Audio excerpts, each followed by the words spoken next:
ask you a question? What? How'd I get so lucky? No, I don't know. It's rhetorical. What I'm looking at right now? Black love.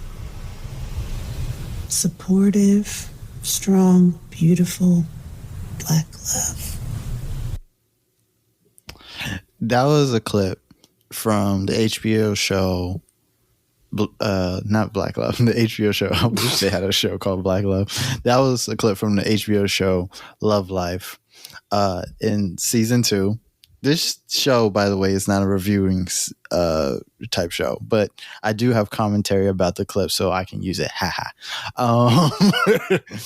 But if you're just tuning in, I'm your host, Logan, and this is the Milk and Toast podcast. I am here with my best friend, Mitch. Say hi to the people, Mitch. Hello. Mitch, why don't we just start the show? Why don't we just start talking about this clip? Because why don't you start talking about this clip? I am going to start talking about this clip because I hate it so much. What I want to say about this clip is that it's a representation for the show of a certain type of relationship, right?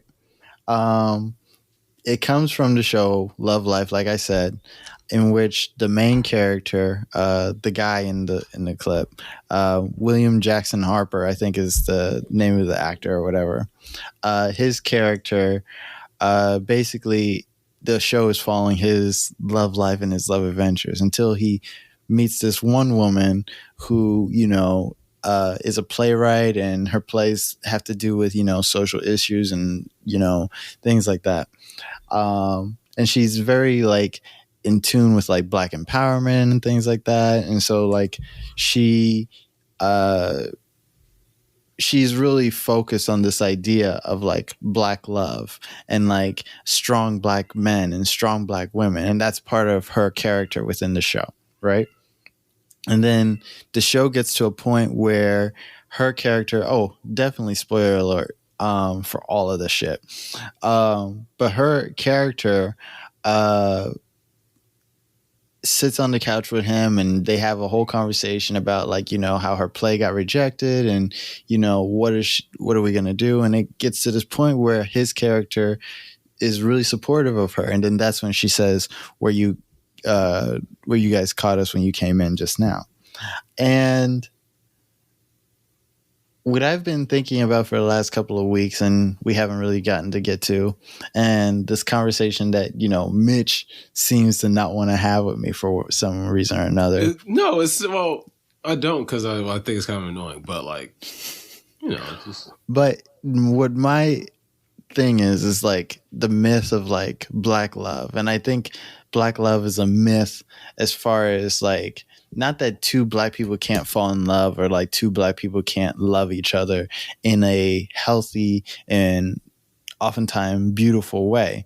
But Black love, as it's sold to us as, an idealized version, just how they used to sell Coca-Cola to white people in the 60s with, white ads with, they put Coke in it. Link.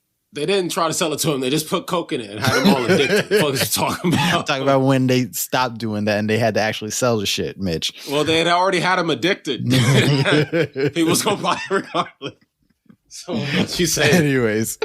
Anyways, that's my commentary about that clip, which is in the clip you can hear her, and I picked that clip from that show because it's kind of cringy, To me, it's kind of cringy because it's I'm saying it didn't sound cringy.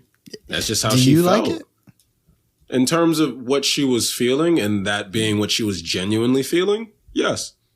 What is it about it that resonates with you? Well, the fact that for her, that really meant something to her. Because to me, so you say Black love is a myth, but I don't know, it comes off in the way that when someone posts something supportive about Black women, and then someone's like, well, or all women for that matter. And then it's no, but I was being specific this time, and people have a problem with that. It comes off that way to me. Why? And I'm not talking about white women. I'm not talking about Spanish women. I'm not talking about So anybody why else. I'm is just it talking that about when black you people hear right the now. term black love, all of a sudden there's a problem? Because you're the one who thinks it's a myth. I'll tell you what the problem is. The problem is just like many other things in life. It's not that, like I said from the beginning, it's not that black people can't fall in love and like have beautiful black babies and beautiful families and all this and that. It's not, that's not the problem at all. So like my thing isn't about necessarily the people involved. My problem with it is that there's an idealized version that black people have to always attain of themselves that comes straight out of capitalism, which is something that we're always being sold. We're always being sold a version of ourselves that is impossible to obtain. You know what I mean? My only problem is when I say, I'm sorry. Let me say it like this. Yeah. When I say impossible to obtain, I mean that it's impossible to truly like have in like a physical sense, but it's totally possible to like imitate is what I'm saying. Like, I feel like when she's in that moment and she says that on the couch to him, what she's saying is like, you know, she feels like she's finally got whatever this thing is that she's been told that this is what she needs to strive for and be.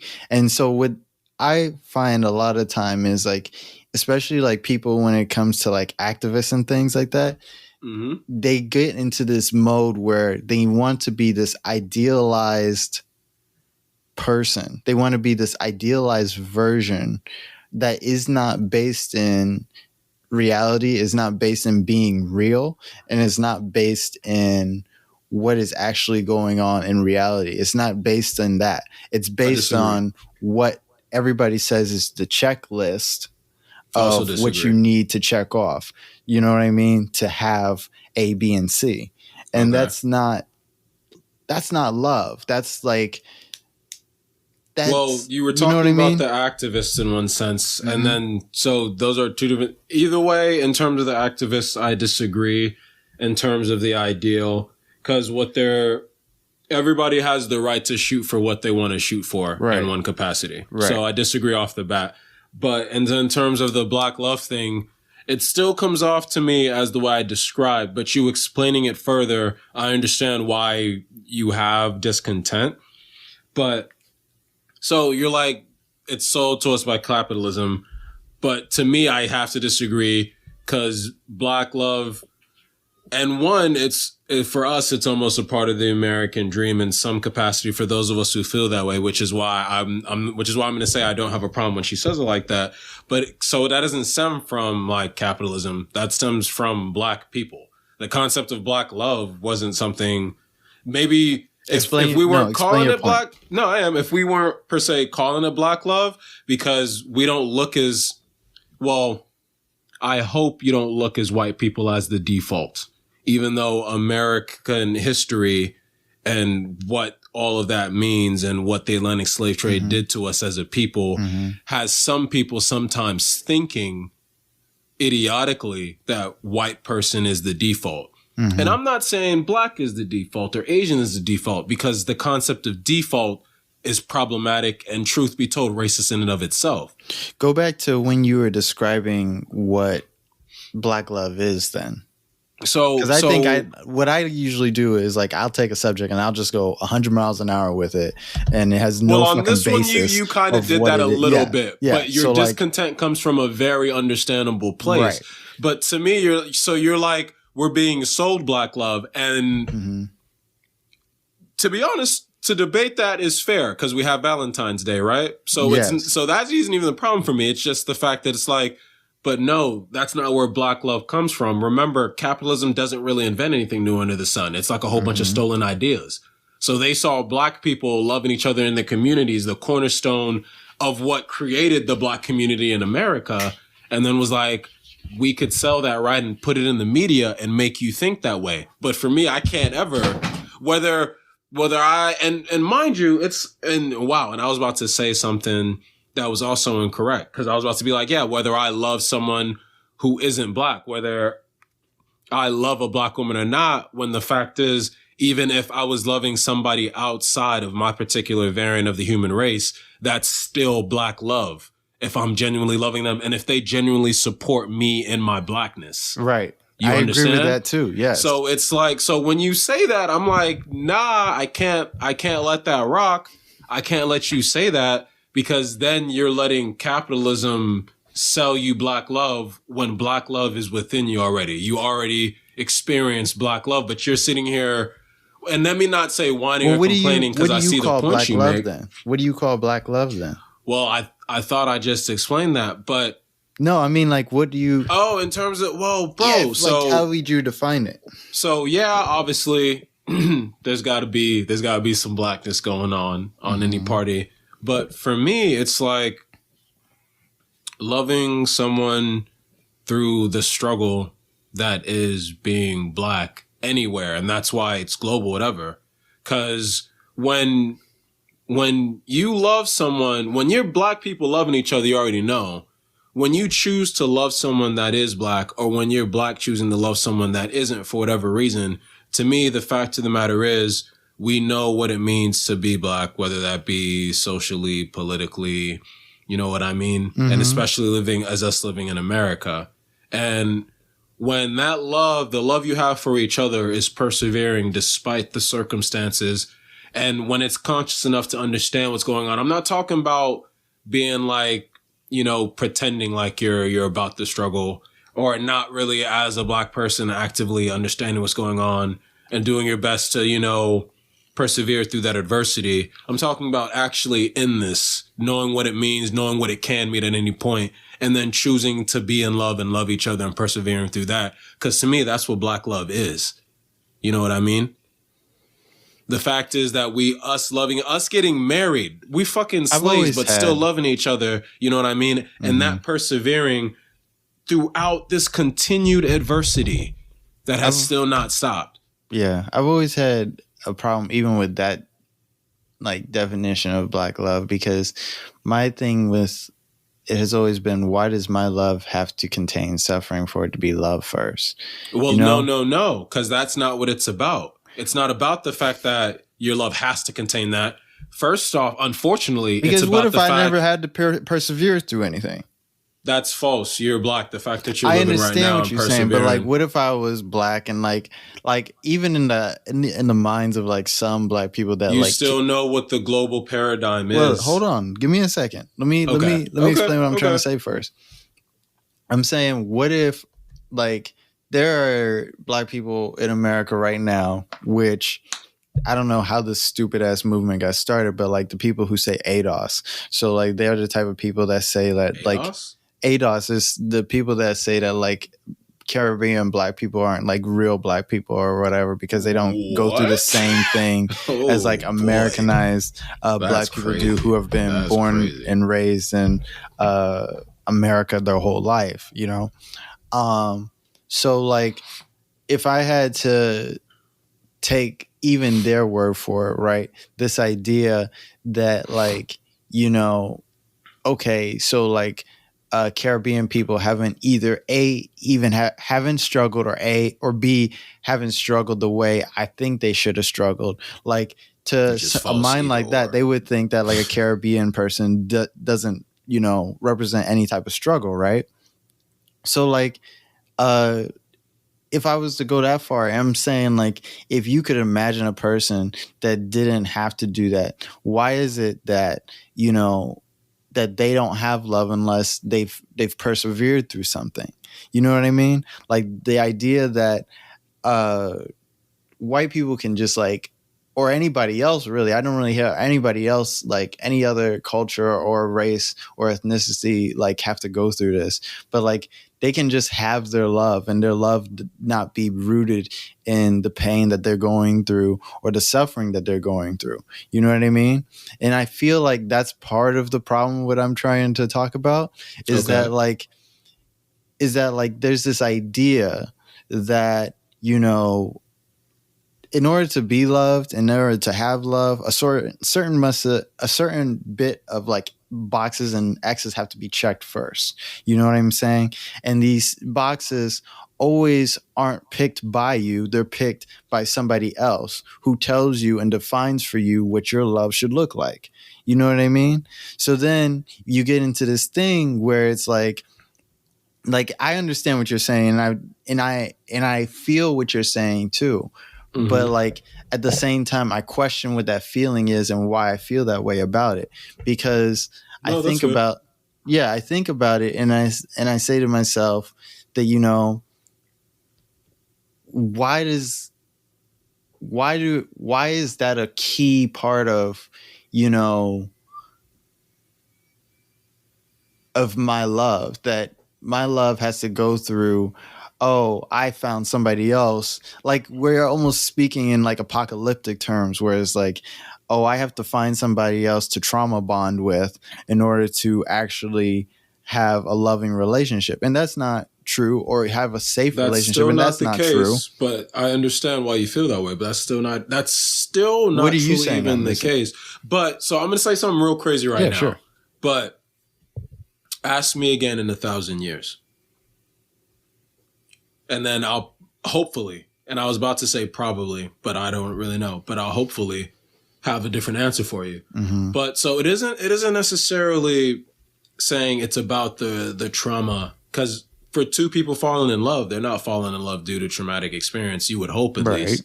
And that isn't still the case for Black people either. And just not all of us have per se gone through things that made us feel a type of way. But like I was saying earlier, you know what the global paradigm is. You know how it affects us, why it affects us. And so, sure, it's not to say we have to go through that. Because, you know, some of us don't go through that. But the fact is, we are already going through that. Not on purpose and not of our making. This is what it is. There's nothing me or you can do about that currently. No, other than what we're doing. You know what I'm saying? I understand us going through the struggle. I understand Black people going through things every day, dealing with racism every day because of their Blackness and all that. Every day you have to deal with stuff like that. And then I do understand like actually being able to come home and to like talk to somebody about that. And then, you know, actually have that person relate to what's going on with you and everything like that. And you guys be able to soothe each other through that. But at one point or another, if that is the goal, then that turns into like some weird trauma bonding type shit to me. Whoa, because but that isn't the goal.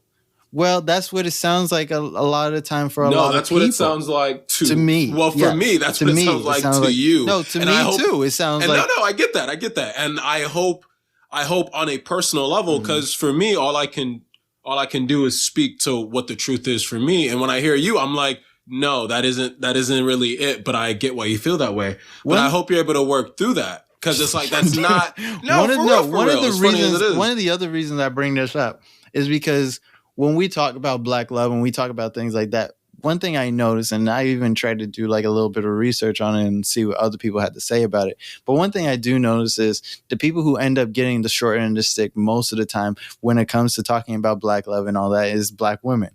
You know what I mean?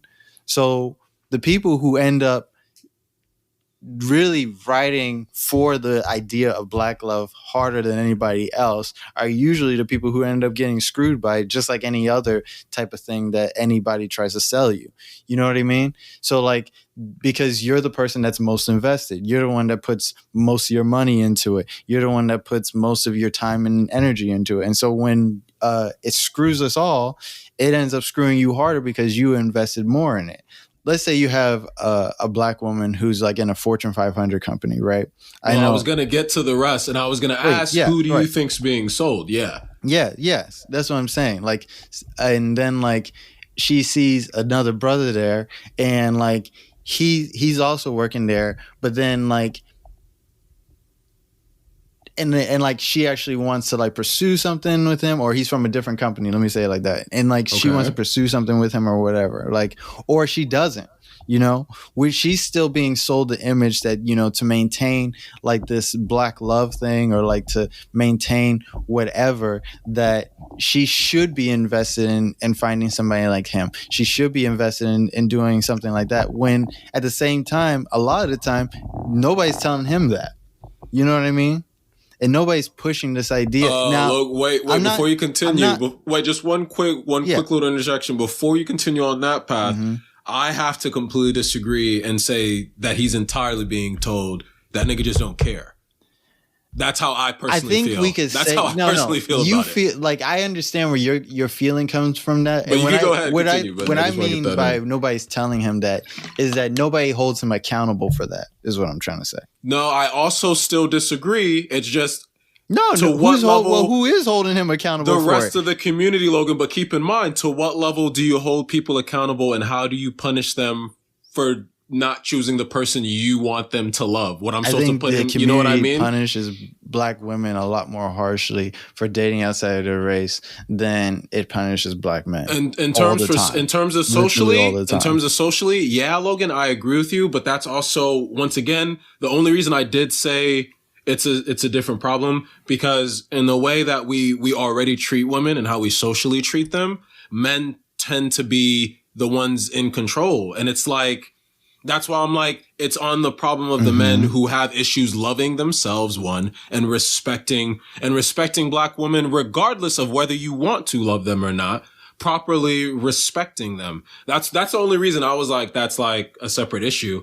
But and still in keeping up in terms of like, you know, black love, that doesn't eliminate to me the truth and genuineness that is like actual healthy black love. You're just pointing out problems coming from corporate America, corporate black America, and problems within men and black men specifically, which I can't even necessarily disagree with you on some things, but that doesn't eliminate black love to me. There's just issue. The accountability of black men, and once again, the relationship between men and women. And when we're thinking about who it's most difficult for overall, like black women tend to hit the top of the list just because we don't care enough about black women, because we don't care enough about women. And then, of course, if they come black, we're going to care even less.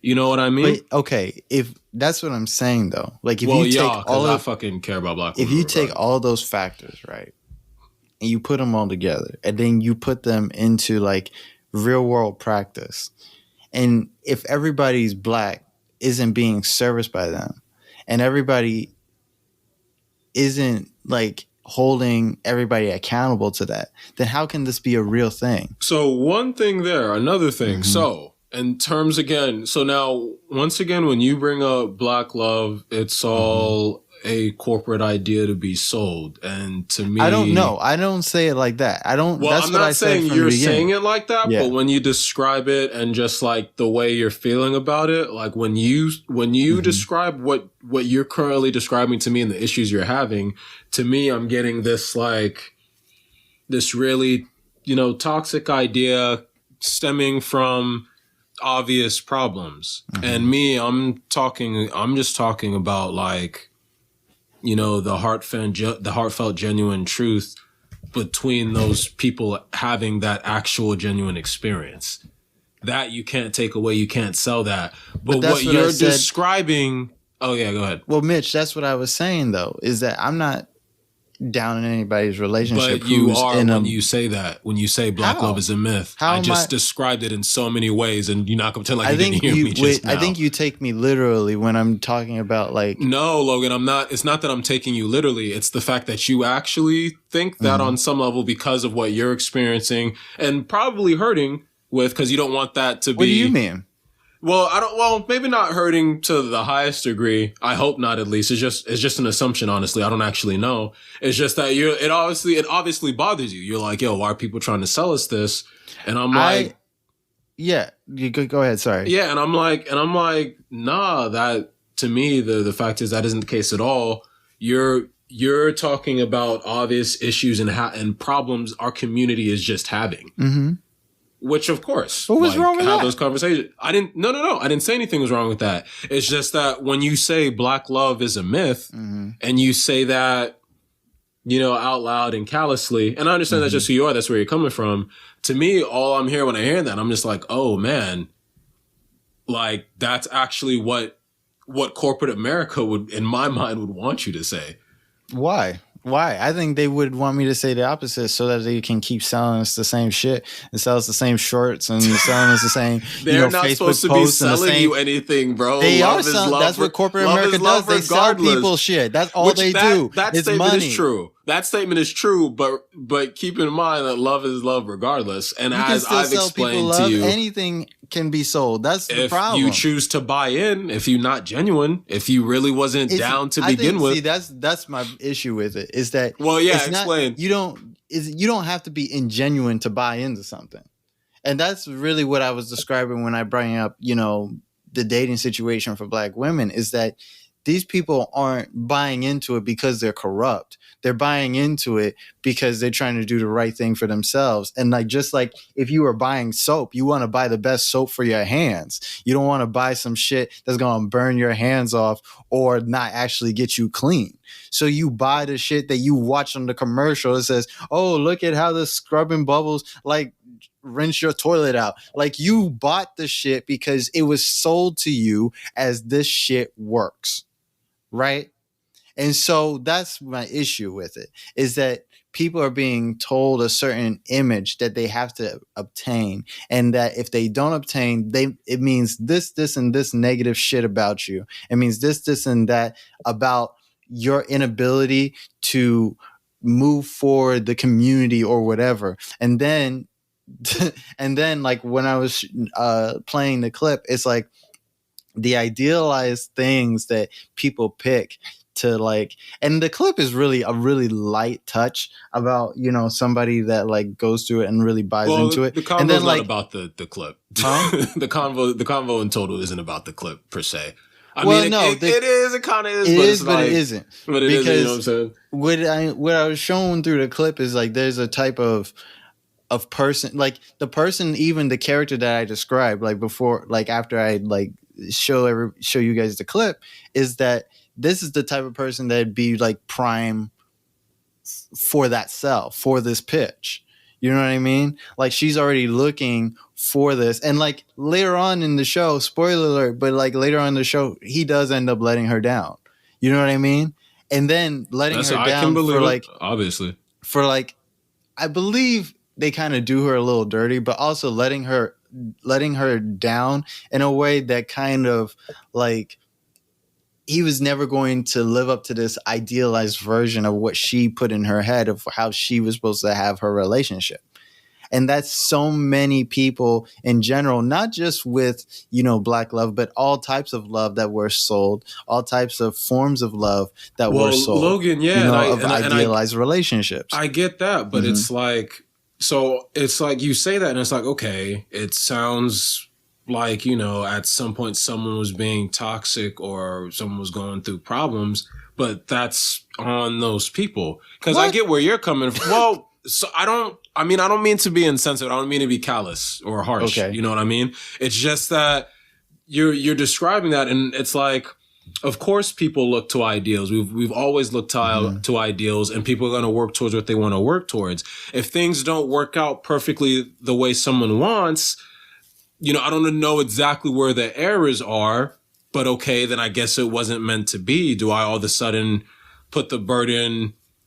I guess who do I put the burden on? You know what I mean? Because what you're saying, yeah, I get you, but that you're because if you're saying, Mitch, if you're saying that it's on those people, then that's what I think what I'm trying to say as a counter to that is that you're saying that it's on those people that they bought into this shit and that they no. I'm not saying that I'm not saying it's about them buying, because I'm still hoping people aren't buying in. Keep that in mind. Live your life genuinely. Do that because that's what you want. But how can you tell what is genuine when what you've been told is right is right? Well, to be honest, wouldn't you genuinely be trying to just live your life, but just no, live that's your between life you in a and the way? person who believes you. I'm just hoping that that's what you genuinely want. At the end of the day, I'm not a mind reader. If I put you on the stand, I have no way of truly proving based on what you're actually feeling whether you're genuine or not. We just have to look at your actions and be yo, I hope a genuine person would do that. So it is hard to tell who's being genuine or not.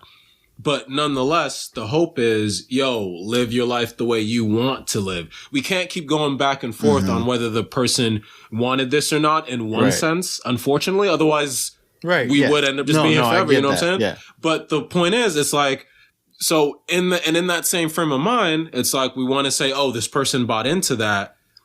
But it's like, if that's what they wanted and if that's what they really wanted.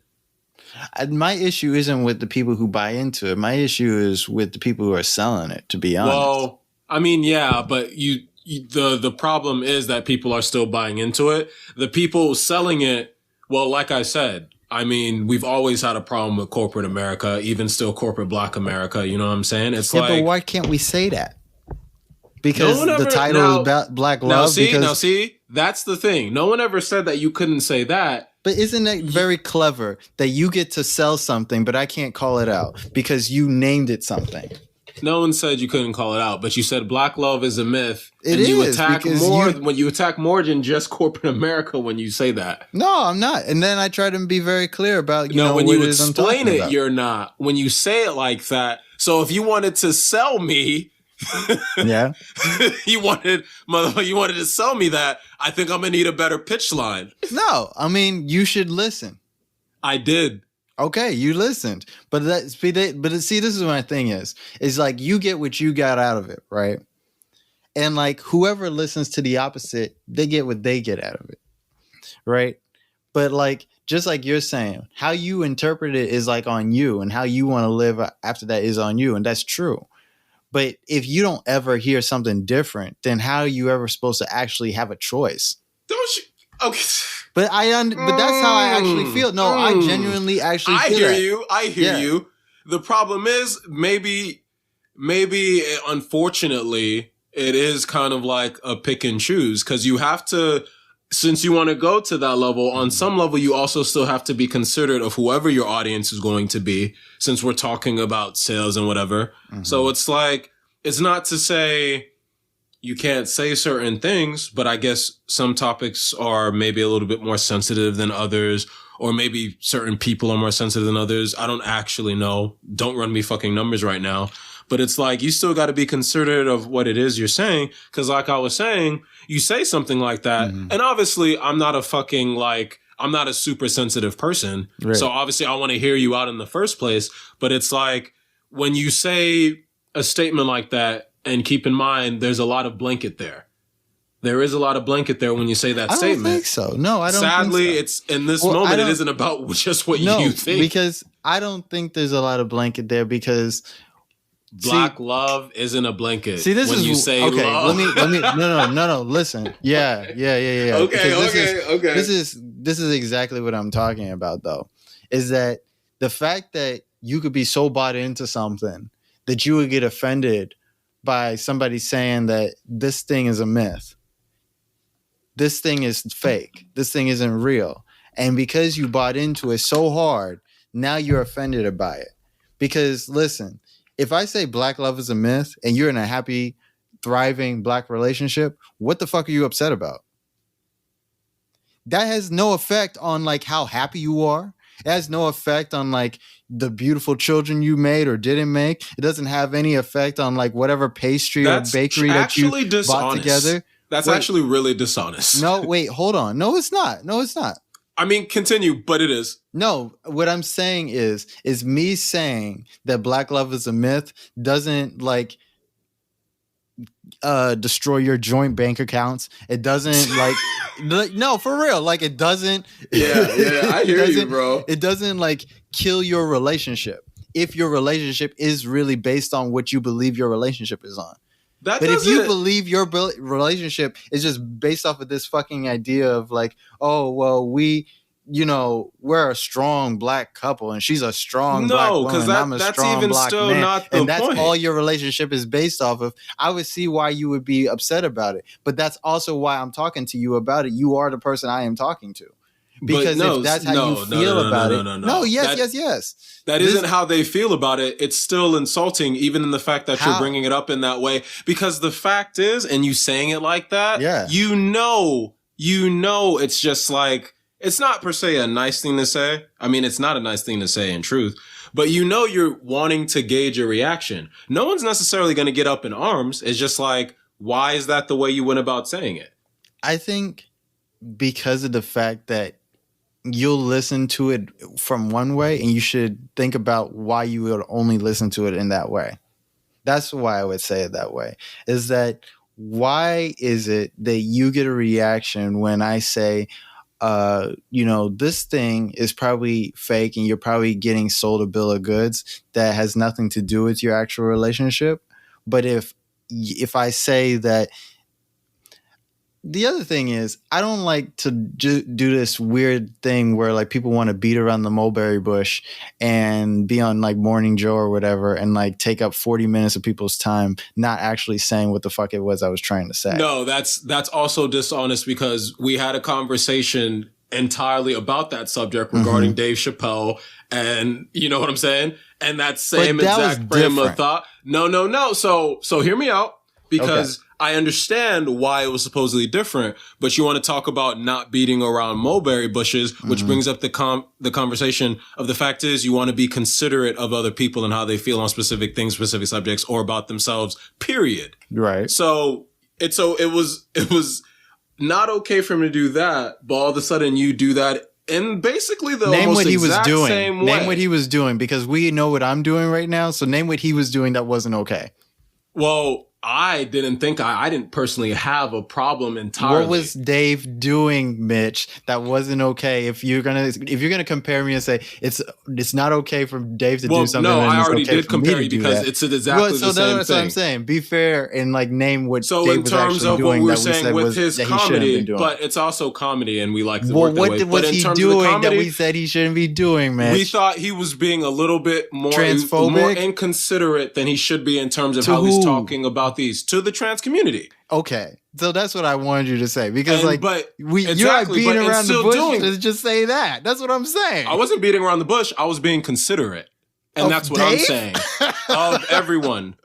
Of who? What do you mean? Well, in this particular situation, since we're talking about Black love and in bringing up Dave Chappelle and talking about the trans community, I'm still talking because once again, I still think people should laugh. We all know this, but people aren't. Because we feel Dave Chappelle wasn't as considerate in terms of how his approach was with his comedy routine that day. And I have to understand that because I think the same thing here. When you say, oh, Black love is a myth, you're not being as considerate to the community. Let me ask you something. Do you think when I say Black love is a myth and I describe Black love as something that like people, like I barely got into it, but like as something that, people are basically sold just like Valentine's Day or anything else, is just as offensive as when Dave Chappelle makes old, tired, transphobic jokes about how... No, and there's levels to this. So that's what I'm saying. But I shouldn't have to bring it to that point because obviously, yes, we do know there are levels. So that's why I'm asking you about it. Well, to bring up consideration... It was my main point. Because yes, of course I acknowledge there's levels, but it's about consideration. So you're going, it shouldn't be that big a deal. And it's like, now wait a damn minute. No, I just understand it's where like, you're going wait now. a damn minute. Yeah. Like if that did bother someone, even if they were comfortable in their relationship, well, obviously they have right to feel that type of way. If they didn't want to hear you saying that, whether they think it's like a super big deal or whether they think it's a little deal was my main point. No, you're right. No, I see what you're saying now. I didn't get what you were saying earlier because I was like, what the fuck, where are we going with this? But like, no, I get what you're saying now as far as being considerate and as far as me saying that, I don't give a fuck. But like... Once again, as I said earlier, I hope you're able to, because I don't know what you're feeling or why you feel that way in factual truth. Because I feel like people are being... Just like wait, because I'm not, because you explained that. I wasn't actually trying to get into that. I'm just trying to make the point. I'm not going that way with it. What I was trying to go to you, I'm just saying like, I hope you're able to work through it. No, what I was saying is that anytime people are being taken advantage of or like led astray, I like to point it out. And that's all it is. You know what I mean? It's not that, and that's what I said from the beginning. I don't care, and I don't think it has anything to do with if two Black people can find each other and have a happy, healthy relationship. That's not what this is about. Logan, I do understand that. I told you that. I do get that. And I'm not even per se saying that's what you're saying. I'm just saying Mitch, if that's not what we're saying, why do we go over it so much? Because the fact is, when you make a statement like that, and what we're do you talking want me about, to say instead? Well, I'd rather you say and have the conversation that you were trying to have, rather than just make a blank statement like that. Oh, I wanted to say black love is a myth, rather than I really want to talk about how certain people maybe are sold what is an idealized concept of black love. Because you could have used your words and did that, but you wanted to make a blanket statement. You wanted to cause something. You wanted to stir up the pot. No, I think you take me wrong. I think that's how I look at it, honestly. Well, I think I'm trying to be more controversial than I am. No, and see, Logan, and on that aspect, you're right, Logan. And that is what I'm saying. And the thing is, I don't think you think it's that big a deal. And mind you, maybe, of course, it matters on a different level to different people. Mm-hmm. But the fact is, when you made a statement like that, of course you're trying to be controversial. You gonna tell me you're not on some level, even on the smallest level, you're not trying. It's not to say it's a super huge controversy. I think the black title, people gonna be. I think the title is more controversial than the content. To be honest. So and here's the thing. I agree, and that we had the conversation. Obviously, I'm here having a conversation. It don't like hurt. Once again, the community gonna be alright. We gonna be good. Yeah. It's just, but if we're talking about the truth of the matter, like I'm gonna admit the truth there, and it's like I feel like in truth. You're more making a controversial statement to make an important or what you feel is an important point. And I don't deny that. I'm just saying like, I disagree. I disagree with like certain things, but I'm just like, yo, I'm not going to say, I wouldn't want someone saying that. Cause at the same time, I wouldn't want someone saying something about, well, anyone in some like, even if it's some slight negative light, you know what I mean? So it's like, for me, that statement doesn't really jazz. Cause it's like, well, I explained all that already. We know why it don't jazz for me. You know what I'm saying? So it was like, that's all I'm saying. Talking about, oh, Mitch, I was like, and this is why. And mind you, this is why I was like, really? You want to have this conversation? Because I'm not going to say this is exactly as I thought it was go, but it ain't that far off. Not that it was a bad convo. I'm saying like, you know. I don't know. I feel like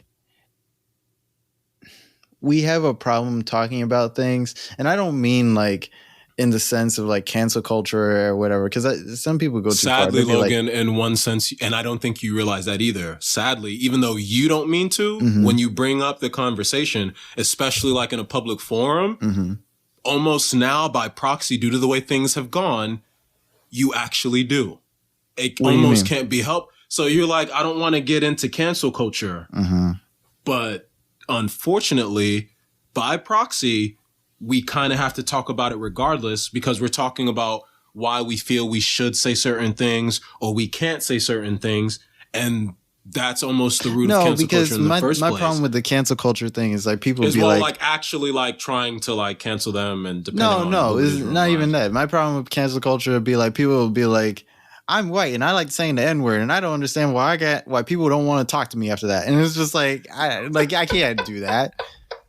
But I mean like that's not that's what cancel culture is. That's like if we gotta be honest. No, that's not what cancel culture is. That's just combating racism. That's just combating fucking racism, I am bro. Group A that is oppressive, and I want to say oppressive shit, and I can't say oppressive shit anymore, and I want to know why I can't. And it's like because we said you can't do that shit anymore, and they are like having their brain explode over it.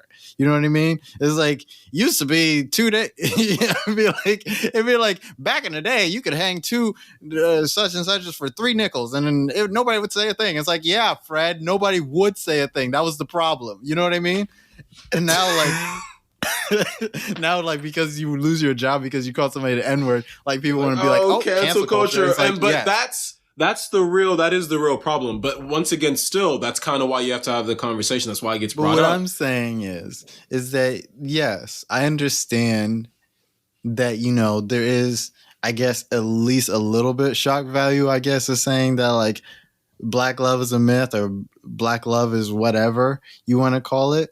But I think that Black it's people worth. gonna be all right. Once again, just I think you're it's gonna be all right. I don't think I'm damaging the black community. You like saying like I'm like tearing us apart. Like Okay, well, once again, I said there are levels to this, and I'm just here having the conversation what with level you. am I on? Because goddamn. Well, I didn't say you was. Yo, listen, that's how I personally feel about it. I imagine on some level that's how the community feels about it. So I'm just like expressing that. But you aren't feel like you feel like people would be upset if they heard that black love is a myth. not to like a life ruining degree like you described, like people up in arms again. But that's not something I think like I personally like hearing. But once again, I'm speaking for me. I'm like, I don't like hearing that. Why would I like you don't hearing like that? hearing it? That's what I should have explored. Was why you don't like hearing it. I literally explained. I know, but I'm Past saying 30 that like, minutes. why do you not like hearing it? Not just because of the words, but do you not like hearing it because like, what does it upend for you? Is what I'm trying to say. Like, what does it bother you besides like? Do you feel like it bothers you because it's just it's like a controversial thing to say, or because Well, you think the like somebody else might be controversial offended by it, or the controversial part, like to a small degree, but then also to me, it's just it just has a, and as I described earlier with it sounding like, oh, we have this type of love, or the example I used of like the black woman, and I was like being specific to her, and someone being like, well, all women should have that. It had that feel to me. There's this condescending feel to it. And I'm speaking for me now, so you disagree, but that's what I'm meaning. Like it has that condescending feel to me. I'm saying like all love matters or some shit. Yes. Why? I don't know how you even got over there. That's why It's what it is, man. I think that's why I was even arguing with you in the It's first what it is, place. man. So I'm like, how did we even get to this point where we're talking about like nobody else but black people? Like that's what I'm saying. It's like if I want to talk about black people, I'm a black person. I get to talk about black And people I'm black, when I y'all. want to on And my I'm fucking black, black y'all. show. You know what I mean? Blackity black, Yeah. and I'm black, y'all. And I'm black, and I'm black. I don't And do I'm that black, to me and I'm now. black. We're not friends right Because now. I'm keeping it black. Listen, I'm just saying how I feel, man. I ain't one of the Cosbys. I ain't going hill, man. But I feel like the Cosbys are part of the problem. I feel like I am so like Right. I didn't feel like I was this out there on this fucking topic when I first started. No, it. no. You know what I mean? That's how I personally feel about, I'm not like, and that's the funny thing between the two of us, because like, if we're talking, about levels of black pride, I wouldn't feel as if either of us are Hotep, of course. Right. But personally, if I had to choose which one of us was closer, I would have thought it was you. But now I'm coming to the point where if I'm looking at who's closer, it may actually be me because of how I emotionally feel about certain things, I guess. Why? But like, I'm not saying I'm Hotep because I'm not Hotep. I'm just saying out of the Sometimes two you be of a us little here, Hotep. I've seen your Instagram and I'm Facebook just proud posts. sometimes and real and unashamed about shit. You So got like the that's eye all of it Horus is. and shit and posts and shit. Well, the Eye of Horus is just a beautiful symbol, but we ain't gotta like you ain't gotta be symbols and Hotep. shit. You know what I'm saying? Listen. You gonna act like you don't You know understand what our I brothers hate? and sisters. Nah, you gonna act like you understand our brothers and sisters in Kemet. Kemet, which is the actual term for Egypt, my brothers and sisters. Thank you. You gonna act like you ain't trying to understand the beautiful Kemetic science that You know built what I hate? all of North Africa and most of Europe. All right, brother? All right, my brother. Well, you go ahead and live that life then, but I ain't gonna pretend, all right? You know, All right, so we're gonna be clear about that. Like my least favorite thing in the world is like when white girls get like Ankh symbols tattooed on themselves. Like, Well, listen, hey, man. Listen, I hate that shit. Listen, our cousins, the Caucasians, our Caucasian cousins, if you will, my brother. They get So like, I realize how they get like the super- Eye of Horus on their like back and shit. I'm like, get the fuck out of here. Keep in mind, yes, it starts in Egypt, but they're universal symbols if you actually learn and understand but like the when they culture. do it, we know why, and it's gross. Stop it. Like, Bro, ain't no one gonna prosper if we don't ever give no one a chance, is all I'm gonna say. But I'm not gonna look you in the eye and say I don't understand. He the more pro-black person. I know. That's what I'm saying. Listen, this is what I'm saying. Listen. Once again, it's confusing all over the place over here. Okay, I'm just saying. Like, hey, I don't like certain things, and this is just one of those. It's just one of those phrases. Of course, I knew what the conversation was going to be. That's why I had it. And I'm getting behind the statement. Words have power. Blanket statements, and then everything's propaganda almost at this point, man. And what am I putting in the world? If I say a blanket statement like that, it's because I want some shit that's deconstructed, though. I think that's. I mean, yeah, we can deconstruct, but like I'm. No, maybe the shit should be broken. No, for real. But no, that's what I'm saying. Maybe the shit should be broken. Well, it depends on what you're trying to break, which I understand. And certain things, I'm like, sure. Other things, I feel certain concepts are being lost that shouldn't be lost. From you, Mitch, I don't know. From you, I don't know, because it feels to me, I would have expected better from you, because you be like, oh, I'm an anarchist. I'm like, burn the system down. But then I say, people like to go ahead and make assumptions. You see what happens when you make assumptions, ladies and gentlemen. But if I say, listeners, oh, here's this ultra capitalistic thing that is that's like invading our community and like telling us how to live. Now hold on a goddamn minute. And you know what? Fuck it. Due to the nature. Hold on a cotton picking minute. Wow. Yeah, I felt like it. Yeah, I felt like it in the moment. Just for the show, be funny a little bit. I felt like throwing it down real quick. But you wait a goddamn cotton picking minute. All right. I still went and spoke to what I agreed with and what you said. Yeah. It's just if there's anything to be learned here, it's just like in terms of the statement itself, it's like which of these. Do you want to throw that one and we'll keep? And I'm like, yo, why can't we? This is why I would say it like that. And this is why I would never say it any other way. Is that how would you tell it apart if I didn't? Well, I guess where I'm feeling is like, just explain it. You don't really have to be. And no, how would you tell? How would you tell the difference? Like if I explained everything I was saying, right, and I just whatever. Right. And then you went and you looked at your little Facebook post or whatever that like describes the same shit, but like, nah, that can't be it.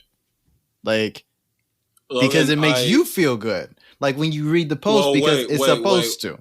Okay. So like what I'm saying Logan, is like, still, how do you tell the difference then? At the end of the day, if something is co-opted, right, and it's named the same shit as the shit that it like corrupts, then we're not supposed to say that shit is like if you had like, please don't kill me, but like if like the mafia, God, how are you gonna say that? Oh God, what are you about to say? Because I'm talking about the mafia right now. Said, please don't. And I don't know anything about the mafia. Just like this is not like the real mafia I'm talking about.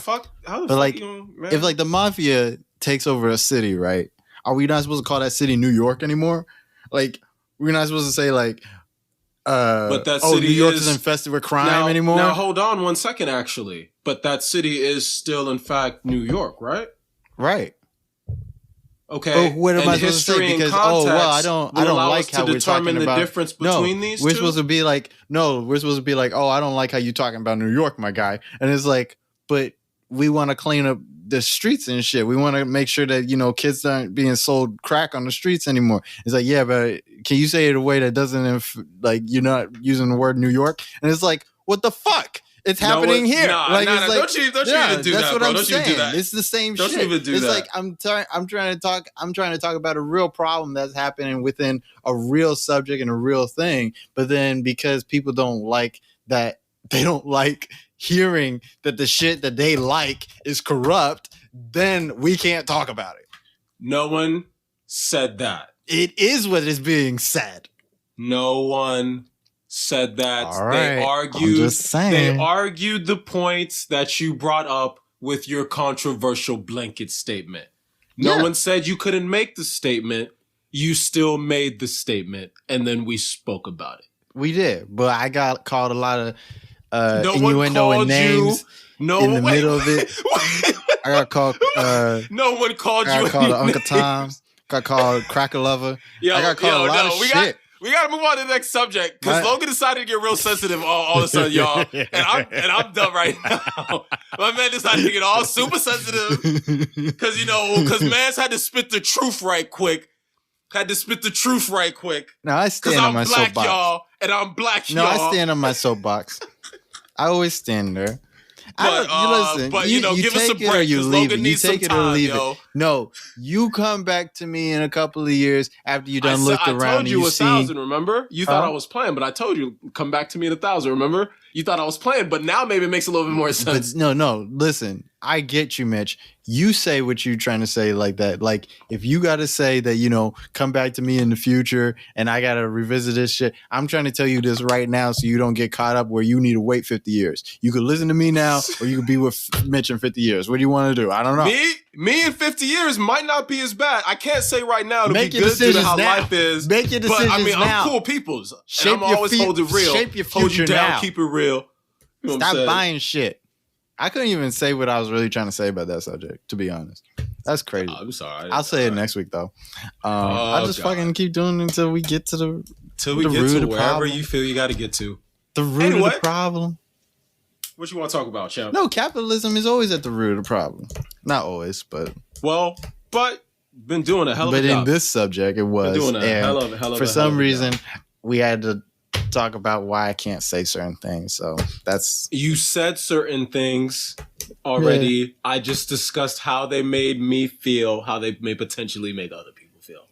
I thought you was gonna talk about interracial love and stuff like that, and be I didn't need to. And funny enough, I was just able to explain it a lot quicker than I thought. I thought I would need more time to. And I was like, oh wait, actually, no, I don't. It's actually real. No, simple. but the thing is, when I'm listening to you, you do have a lot of good arguments and a lot of good points that I have to reckon with while I'm talking to you. And that's what that's why I like having you to talk to on the show anyway. Because you do bring up you bring up like solid shit that like people say or like that you say that like I have to like contend with when I'm fucking trying to get out. I keep my foot halfway out the door into the street. So not like in the street, you know what I'm saying? Cause I ain't be trying, I ain't trying to be, but the door open, you know what I'm saying? So I'll be listening sometimes. I'll be like, close the door, it's cold outside. And then, I close it and come back inside until the next time, you know what I'm saying? And then, I just, re-up, every now and then. Like, hey, y'all good out? Oh, they shoot. Okay. I'm a, peace be with y'all, I'm gonna see what I can do from inside, you know what I'm saying? Until shit gets better, you know what I'm saying? I got y'all, we gonna rebuild, we gonna rebuild. Anyways, tell us about the spider exhibit that you didn't see. Okay, it's funny how that's the second thing you want to go to just to fucking shame me on the fucking... All right, so I went to go see this immersive art experience at the Shed called Particulate Matter from a man named Tomas Saraceno. It might be Saraceno, but he's Argentinian, and Saraceno is like the Italian way to say it, but like there's another way to say it with an extra R. But Tomas made this, immersive art like exhibit piece, and the one that I experienced was called Particulate Matter. The entire exhibit, I believe, is called like thermodynamic. What was it? It was like thermodynamic 1000 or something. It was actually really, really, really cool. So what happens is you come into the Shed, which is like this pretty big event space, and you go up to like the second floor. And so they put us in this waiting room. You put your stuff away, jackets, anything that could potentially drop out of your pockets and fall, which they didn't need to go as hard as they did. But now that I think about it, I guess they didn't go too hard, but everyone put their stuff away. But you'll be fine. Just make sure you have your stuff with you. And so you go about, I want to say maybe another 2 floors up. I think it was about 2, 3 floors. It was it's a big stairway. It wasn't that long, but yeah, it was. You had to go up there because the way the exhibit's set up, you have to go up, and there's like a lower level and an upper level. So for upper level, you had to go up a few. You must be in shape because it was long for me. Well, I try to maintain. You know what I'm saying? We trying to do my best, maintain. But so anyway, I'm in great shape. I'm kidding. But so you go up to that level. And they put you in this room. Everything's closed off, and they open the door. Now, when you come into the room, I don't know what they did on the sound in that room, but the echo and reverb on that motherfucker is ridiculous. I'm talking about you whisper something and you'll hear that shit. Like everybody and Around yourself the will hear whole that room. shit. And Yeah. it's like, yo, yeah, I'm bugging the fuck out right now. You know what I mean? And there's a reason I want to talk about it because there's a whole bunch of shit I could talk about in that. But so first off, anyway, you come into the room and it's an all white room, cylindrical shaped in terms of how they built it. And you're hearing like that. And it's like you can hear everything, even the minus whisper. Suspended on the upper level above what has to be at least a good like 80, 100 feet up, right? You want to say the upper level was? No, it's right? just 40 feet up. Oh, right, 40? Okay, wow. My fucking engagement of space. But anyway, so you're about 40, or maybe 50 at least. But either way, you're up a few they stories. say it's 40 feet. Okay, all right, yeah, they said it was 40. All right, you're right. So you're up a story up, and there is this wire mesh, and it's the imagining they give you and that he gave you was like being a spider. So there's literally like this iron mesh web.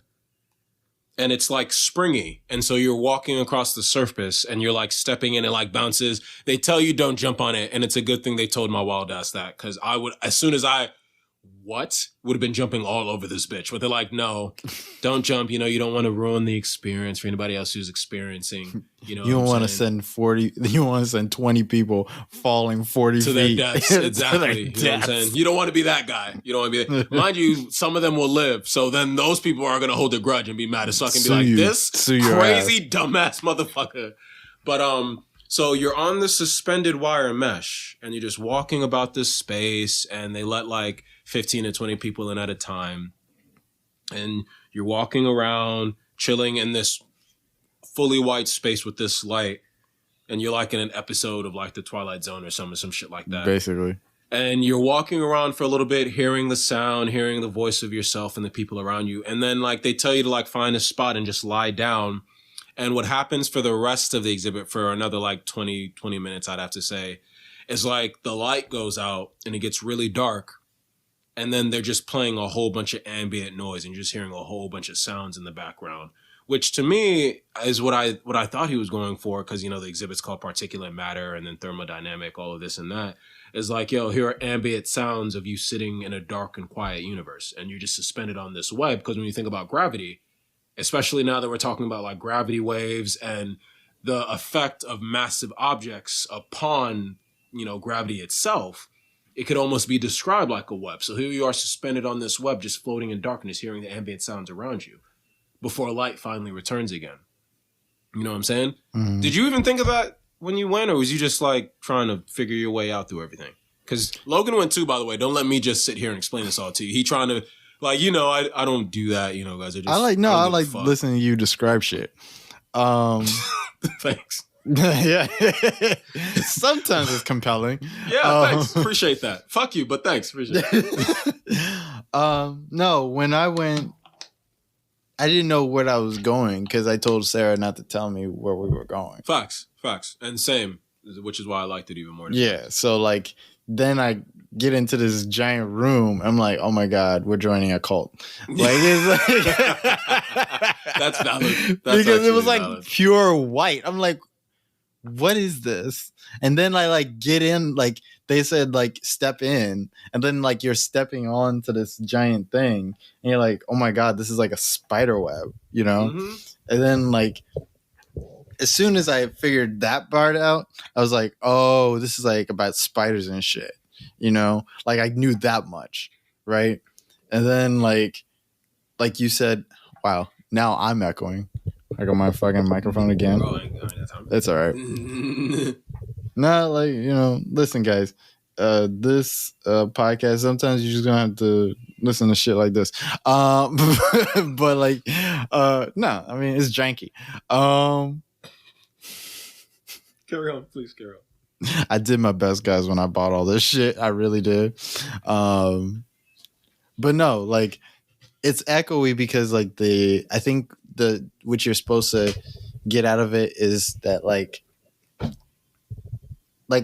your senses as a spider. Like spiders have like great senses of touch and like I think maybe even sound because they have to they feel the different pressures like from the air Right. and waves Yeah. like through their webs and such. And so like you're hearing the echoes and you're very sensitive to sound when you're in this space, and it kind of makes you a little quieter.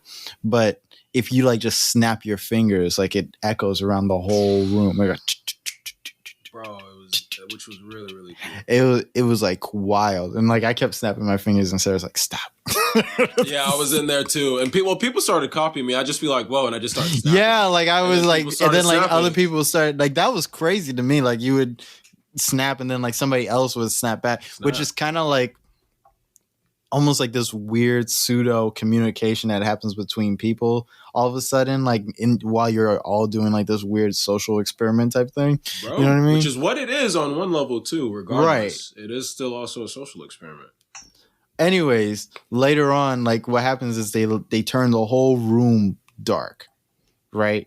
And so then they have like different sounds of like rainstorms and all this and that, and like they have like sounds that come from actual spiders, and then they have like Word, I didn't know that was. Oh man, that's so much cooler now.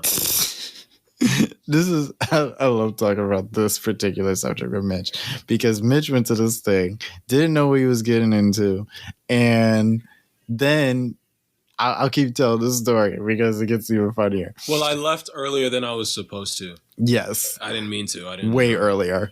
So like, what you feel on the web is you're actually feeling like vibrations that actual spiders have made on their web. So like spiders walking on their web, or spiders playing on their web, like rolling around and playing on their web, and like, or like them communicating with other spiders through the web. Like that's what you were feeling on the web the whole time. That's dope. Yeah, it's crazy. Oh man, and right? I got so much more than just that too. And yeah, it was like you're a spider. And I was ready to be Spider-Man, but they was like, "Don't jump on the web," and I was like, "Thanks for ruining the experience, guys." That's all you could, bro. Because it's like they taught, and I was like, "Damn." They were like, "Yeah, there's a wire mesh that it's springy and it has some give, but you can't jump on it." And I was like, "Man." You're not supposed to jump on shit like that. No. And like, there was probably more for your safety than anybody else's, because if you had fell, like you're just falling on like fucking steel wire. Yeah. Yeah. I mean, there's one on the lower level. You know what? Maybe I will go back, because I wouldn't mind experiencing what the lower level experience is like. And then I'll be able to see the rest of the museum. So with the lower level experiences, wait. Did you do both? I didn't do the lower level. That would be cool, because I would actually like to use my phone there, because you get to keep your phone when you're on the lower level. Lower level? Oh, yeah, damn, the people, you didn't look down and see people like I did. taking pictures but and shit. I was remembering, I was like, I could have sworn they said no phones. Yeah. I was like, all right. I said that to Sarah too. I said, ain't this some shit? Why they get to have their phones? And she's like, because they can't drop their phones on us. And I was like, okay, that's valid. Like that was, and I don't think it was explicitly like, because the wire mesh, it's not large space. You can't really drop your phone through there. So they didn't particularly say you couldn't bring your phone. They were just like, don't bring anything if you think it may fall. And one dude even tried to make a joke. He's like, because then there would be beef. And you don't want beef between the upper and lower levels. And I was like, bring it. Valid. No. I'm not always like bring it. I was like, valid. I'm a peaceful person. I'm only about finishing beef once it becomes a problem. I ain't never trying to like start no shit. Because as a great philosopher once upon a time said, don't start no stuff, won't be no stuff. Exactly. Don't start. Specifically, my good brother said, don't start no shit, won't be no shit. Amen. Hallelujah. Pray God. But anyway, so like, you know what I'm saying? Like, ain't wasn't no realer shit ever said, you ask me. But all I'm saying is I'm a peaceful man. I ain't trying to start nothing. Oh but, we got to finish some shit. Well, that's anyways, I meant like the other exhibit. So what's so funny about it is that like Sarah got you those tickets because we were going through the whole exhibit. We're like, oh yeah, like this is definitely right up Mitch's alley. Not just like the spider part. Man. Like, fuck, man. Like the whole thing is based off of like, keeping the environment clean and how like a spider web like endures pollution and like how like the air around us endures pollution and like this guy like dedicated his whole like art to like spider webs and stuff. He's like crazy. I'm sorry, Tomas. I didn't know. Yeah, you shame him. And then please forgive me. I'm going through a lot and I make mistakes. Man. Anyways, what I was saying is that like like there was like this one section of it where it was like it had like this is when I said to her, definitely get the tickets. Like there was this one section that had like spider webs, and then like it had like tarot cards like that were based off of spiders. Because there's some tarot cards. Oh, Mitchell definitely like you love shit like that. I mean, personally, I'm not too much of a practitioner actually when it comes to tarot cards. Funny enough, that is surprising to me. I had a deck, but I stopped. Tarot cards. It's not because I don't believe it freaked you out. It's not that it freaked me out. It's just it's an actual serious power, and it's one that I was like, I think I'll leave this one alone for right now. It freaked you out. Well, he said it's an actual serious power. That's what I knew. It didn't freak me out. I still. Mind you, I love power. It's just one specifically. I'm like, I don't think that's what I want in my life right now. I don't want to be trying to, I'm more living than trying to predict the patterns and whatnot. Just right now, that's all. You thought you was gonna accidentally predict your death, and then that's what. No. I wouldn't be afraid of that. It was to me. It actually took some of the fun out of like I didn't want to necessarily know and everything like that, and I was like, And then I remembered. I mean, I didn't practice too long. You know what I mean? I did the deck the way I knew how and just read the patterns. And that's what I am good at. I can see patterns in a lot for no reason. And then I was like, whoa, I'm like, there's a part of me that's like, whoa, I can actually do this. There's another part of me that's like, Mitchell, things aren't going the way and you seem like you're setting yourself up. So chill out. And I was just like, this is a lot. This is a lot right now. This is a serious commitment. That's the thing people don't understand. Tarot cards, people like to play with tarot cards. You don't understand how you're affecting your life. So I'm just like, not right now. I felt the same way when I was like 12 and I was doing Yu-Gi-Oh tournaments. See, you almost got sent to the shadow realm one good time and you was like, You know why I really stopped playing with like those cards and stuff? Because I used to have so much fun with those. And then like I went to like Books A Million. See, that's when Books A Million was a thing. But Books A Million, yeah. Barnes and Noble survived somehow, but Books A Million, because they probably the ones that killed Books A Million. Probably, yeah.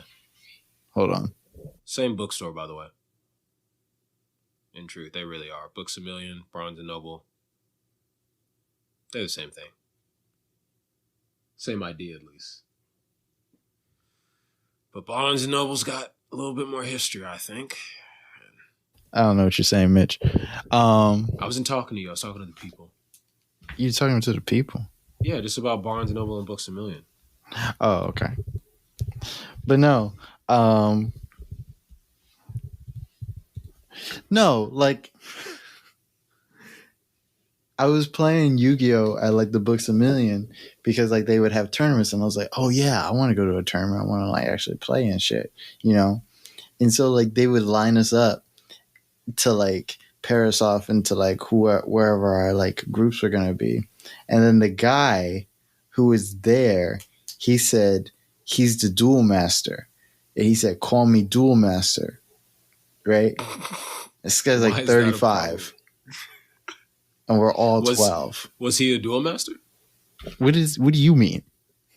I mean, was he a duel master? It don't matter what the fuck he is. No, see, I'm not calling Greg the duel master. This is the problem. Man had a simple request. It's like, hello, children. My name is Craig. Call me the duel master. For in this setting and in this moment, it doesn't matter how he looks because you shouldn't be judging people based on how they look, Logan. All right, buddy? My man came up, probably introduced himself respectfully and was like, hello, Nah, my name is Craig. Mad Call me the disrespect to dual master. 12-year-olds. He Mad said, call me the disrespect? Was dual it really? master. Was it? I looked at him. I said, I'm not calling him that shit. See, look. I said, what's your name? These are your paths, children. These are the people you can be in life. You can either respect the person who asks you to call them what they'd like to be called, or you cannot. You decide who you're going to be based off of that afterwards, okay, children? Because obviously there's a lesson to be heard here. Because it sounds to me like my man made a simple request. It was like, hey, welcome to the place where I obviously built a community. Obviously been here a while. Call me the dual master. Like, and it sounds like someone couldn't just respect that. Like he went to school for that shit. I mean, maybe he spent the time learning and building experience to make this his life. Why couldn't he find people his own age? Maybe he did find people. Maybe he was dealing with you guys who came in one day, 12 years old, who didn't really understand the game, who he had to show the ropes to. A 35-year-old man saying, call me the duel master to a bunch of 12-year-olds? Nope. That's weird. You guys came to duel, didn't you? Yeah, but not that. I didn't come for that weird shit. All right, and so man. You know the fucked up part was I kept just going. Don't understand. Because I was like, let me try to get better. Let me try to play this game. And I didn't. And then like I kept going, and then like I only went like maybe twice, maybe 2 or 3 times, and then the third time it was enough for me because I went and I couldn't deal with the duel master's attitude that day. And when he lined us up, I was behind like the smelliest 13-year-old in the world. Like this dude smelled like he ain't showered in a year, and I was just like, is this gonna be my life? Like, is this the projection? Am I supposed to just play Yu-Gi-Oh? If I keep playing Yu-Gi-Oh, is this what this means? Like, I'm going to be not showering, not getting any girls. Like, I'm like, there's no girls here. I'm like, we're not going to. That's why you couldn't be a duel master. You sitting here distracted by girls. I'm like, look at Craig. Does he have a girlfriend? Probably not. And I was like, I'm not coming here anymore. I'm not doing it. Like I literally told my parents that day. I was like, I don't want to go anymore. I decided. So children, the other lesson to be learned here is that the reason that Logan couldn't be a duel master is because he wasn't willing to put the time and effort in because he got distracted by some feeble. And because I like women. What's Meeble? What the fuck's I don't know what Meeble is, but I like women. That's real. You could still like women and be dedicated. Maybe you gotta understand what dedication is. It depends on what you're dedicated to. I don't know. I don't know what it was for you. But obviously, I know you have I'm dedicated issues. to showering and washing my ass. Like, that's what I'm dedicated to.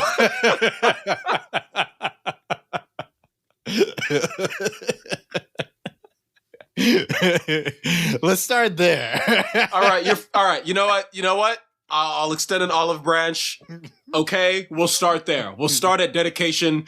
Obviously, perhaps maybe some students of the duel master weren't as dedicated to other things as they should be. You would think that somebody who calls themselves the duel master would be able to get people in line so that they'd be like, hey, let me take care of this part too. Let me take care of my hygiene. Let me take care of my people and say, hey, guys, we should come well washed. Sometimes you get distracted. Because of the dedication. That's right. Maybe a little bit. Maybe there's some things we got to talk about. Yeah, I think. But, nonetheless, dedication. That kid scared me straight. You ever watch Scared Straight? That's what that kid's funk did to me. Scary. Logan was like, Logan all of a sudden became Raven Baxter and had a vision and saw himself in 20 years and was just like, ha! Yeah, I was like, ah. He was like, no. I can't have a pillow named Pam. I said, this is not where I want to be in life. Like, this isn't cool. You're not cool. Like,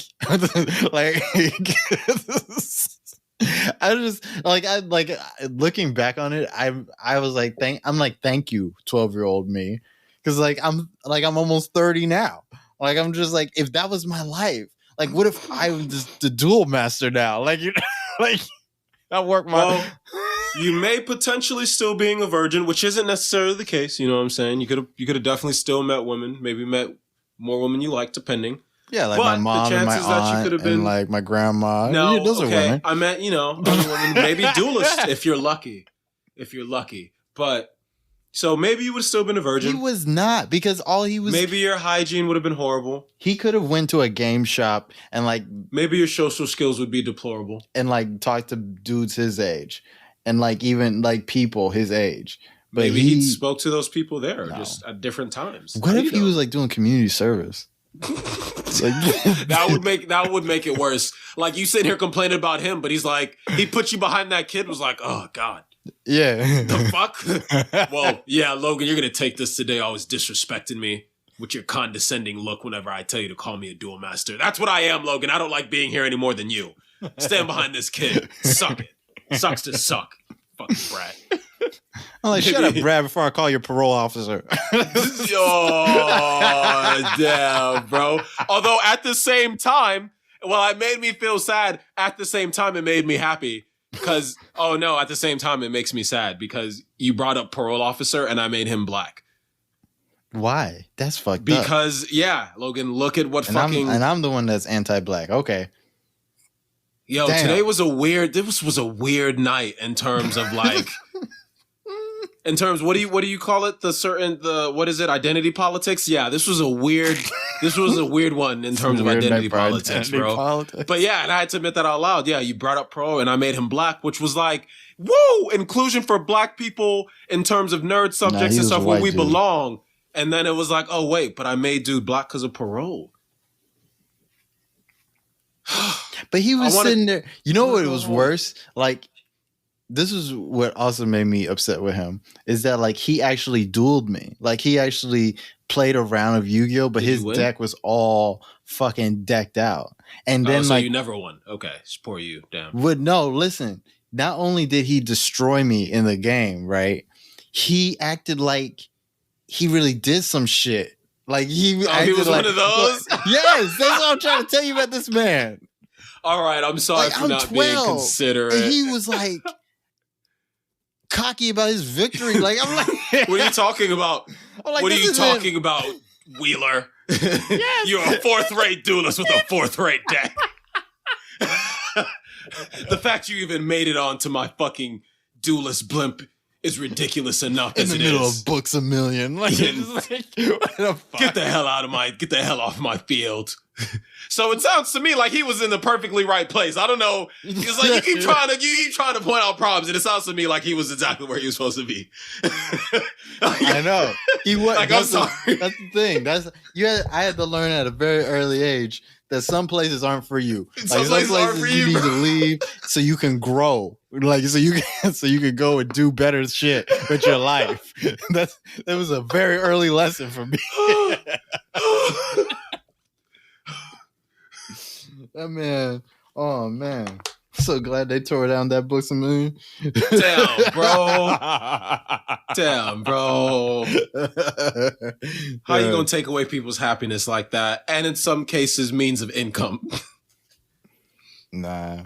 Yeah, I'm sorry. I'm sorry, Books A Million. Nah, fuck them, bro. Fuck them. Fuck Brett. I was so excited, you know? Never again. You're Never so again. Hurt, bro. I was so hurt by that whole experience.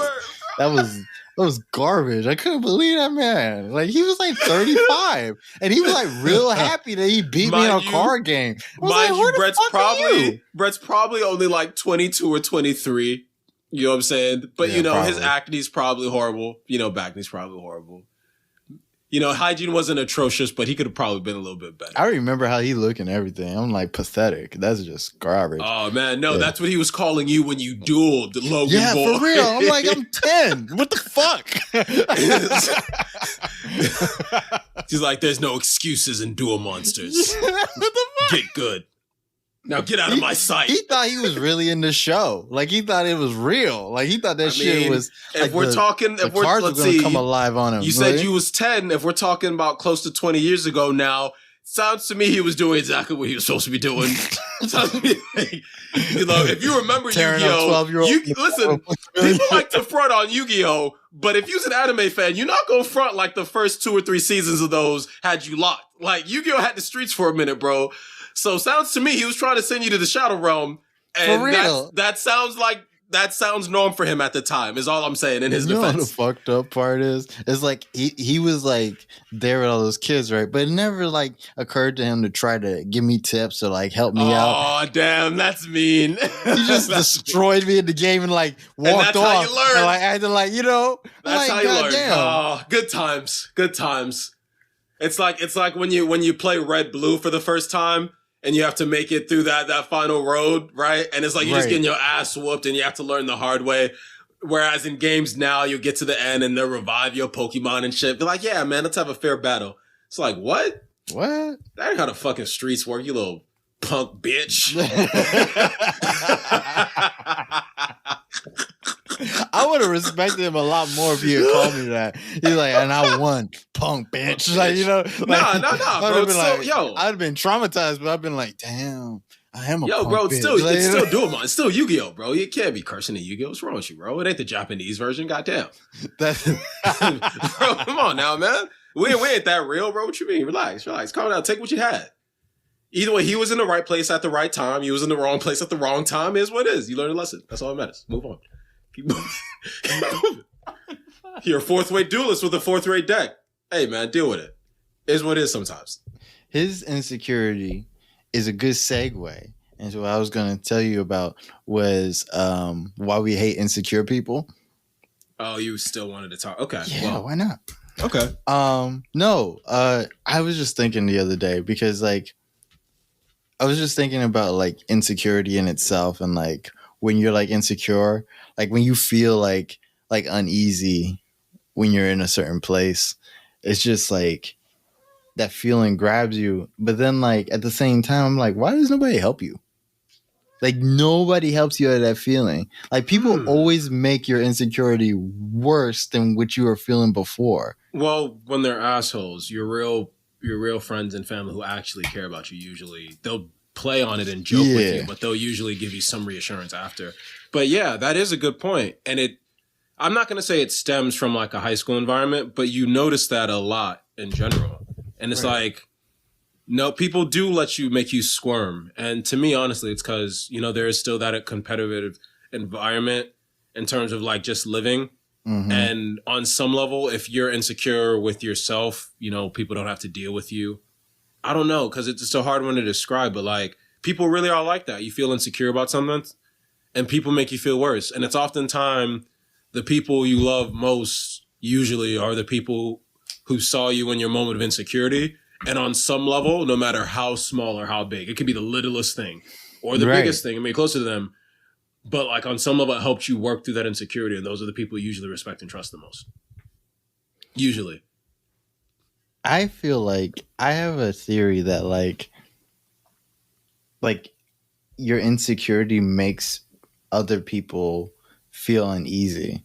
Like when you're afraid, like I feel like just the presence of fear makes other people uneasy and then it makes them hostile towards that.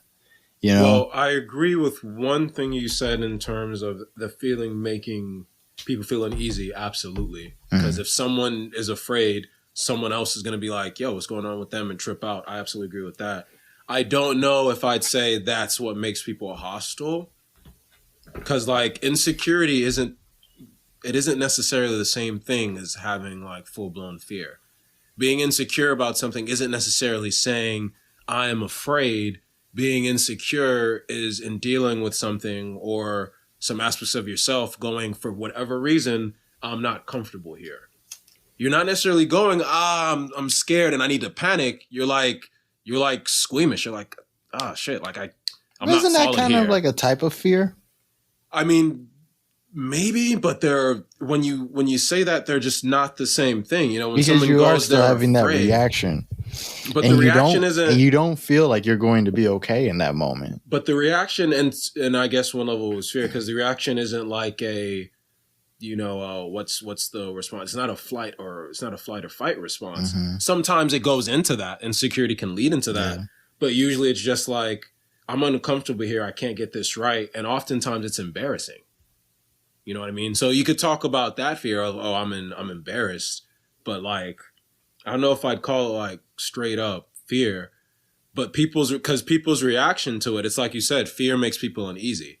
and usually they get scared. But people's reaction to insecurity for whatever reason is like, I can mess with you and make this worse a little bit sometimes just to see how you react. And it's like almost like a testing thing. Because that's what it is for some people. It's like, yeah, I'm just testing, streets are tough. You got to have a fucking tough skin, live out here on these streets, you know what I mean? And sometimes it's like that, where other people are just like assholes. It's like, haha, it's funny. This is funny to me. It's entertaining. Get to watch you squirm. I think that's a part of I think that's a form of insecurity too. Like when people react that way, that you aren't secure. But see, that's what I mean, is that like I feel like that reaction is in part because of like our own, like, not to get too meta, but like our own inherent like helplessness. Is like you see a person that's like actually going through being insecure about a subject, right? And then like your first reaction is to react negatively to that person. And I feel like the dread that comes along with somebody like realizing that, hey, for whatever reason, I don't feel like I'm going to be okay in this situation that everybody else seems to be okay in. And I feel like everybody not being able to like comprehend that all at once gives you that negative reaction of like, okay, why aren't you okay? Why aren't you secure here? Like, should I also not be secure? And then like going through that, it just makes somebody be like hostile, because they're like, no, I am secure, and they're like fighting through that. And so then they decide to fight the element, or like the quote unquote virus of, insecurity. Yeah, of where the source of the insecurity is coming from. That's fair.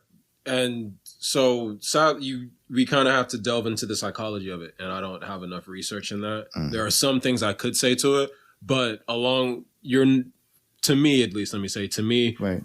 You're not far off along the lines of what it could be, because it's like there is this pushback. It's like because we're social creatures. It's kind of like how when you see somebody yawn, you yawn. There's like a trigger in your brain almost. So when you see someone going through insecurity, I don't know why the trigger is the response we get, but yeah, on some level, it's like your reaction to not deal with this. Oh, I got to go harder on that person so this doesn't infect me. That makes sense. Really, that doesn't have anything to do with you. If you were secure, if you were secure, you wouldn't be having that reaction either. You wouldn't have a reaction either. So obviously, like when somebody does feel insecure in an environment, there's probably a good reason for them to, and like if we're not able to reckon with that for somebody else, then, or reckon with why our environment is not safe for everybody, I think sometimes we should think about that. I think why this topic is like difficult sometimes, like when it comes to like insecure people, why that topic is like so horrible, like to like talk about and like look at an insecure person in like a sympathetic light also, is also because like people who are insecure do a lot of harmful shit. To like compensate for their fear as well, So on one end, people do treat people who are insecure horribly, but on the other end, like a lot of the reaction that like insecure people have is like manifests itself in like really dark and negative ways as well, No, I don't know. It was just something I was thinking about, and it's just something that I think about often when it comes to, how do we make a space like safer for people? Like, how do we make spaces more accommodating for people? And then like, how do you start that if you always see like only your side of it, you know what I mean? I think personally it's a maturity thing a lot of the time. And I'm not trying to put age on there. Like, I really think like picking on someone for being insecure is like an immature thing to do. Right. So the sad thing about maturity is like you just have to wait for someone to mature. But it's like in terms of creating the space, like that is why you have like spaces where it's like no bullying here. Because, teasing someone for their insecurity is like, to me, like you're bullying them a little bit. Yes, definitely. You know what I'm saying? So like you kind of have to set that. You have to set that precedent and mean it and be about it and not let shit go. Because like that's the only real way for someone who's insecure already in a space to start feeling secure. Oh, like people aren't shaming me for this. I'm not abnormal for this. People are trying to help me through this. You know what I mean? That's the only real way to do it for me. But like, yeah, I digress. You know what I'm saying? Like, Yeah. it's not. It's because you'd have to delve a little bit deeper, and so like we could be here for a lot longer in terms of discussing that. But like for me, it's like as simple as like you really have to set that space up. You know, whenever I used to be acting or anything, and performance art especially, like you do set up like spaces where you just considerate to someone's emotions and their being. Creating is difficult. Why make it harder? Someone has to be in touch with their emotions. If you're confusing them in that space, you make it harder for them to create. And so I'm used to spaces like that because of that. But that's not a space that should be relegated to artists. That's in general, that should exist. People should be able to feel comfortable wherever they are for whatever they're going through. Right. At all times, period. Like you shouldn't, like there's obviously some give there, some give and take there, depending on what's happening. After all, we have loss reasons. People shouldn't feel comfortable doing certain things. But like, nonetheless, like for stuff that's harmful to none, especially people just dealing with stuff, you know, living, discovering who they are as people, like that should always be a space where someone shouldn't have to feel insecure. And when they do feel insecure, there should be a helping hand there. Right. That's all I have to say about it, really. I think that's a good place to wrap up. I would agree. And I was legit gonna ask you because I'm like, shit, bro. I like the night got away from me. I wanted to be done so much sooner, bro. Mitch, do you have anything you want to leave the people with?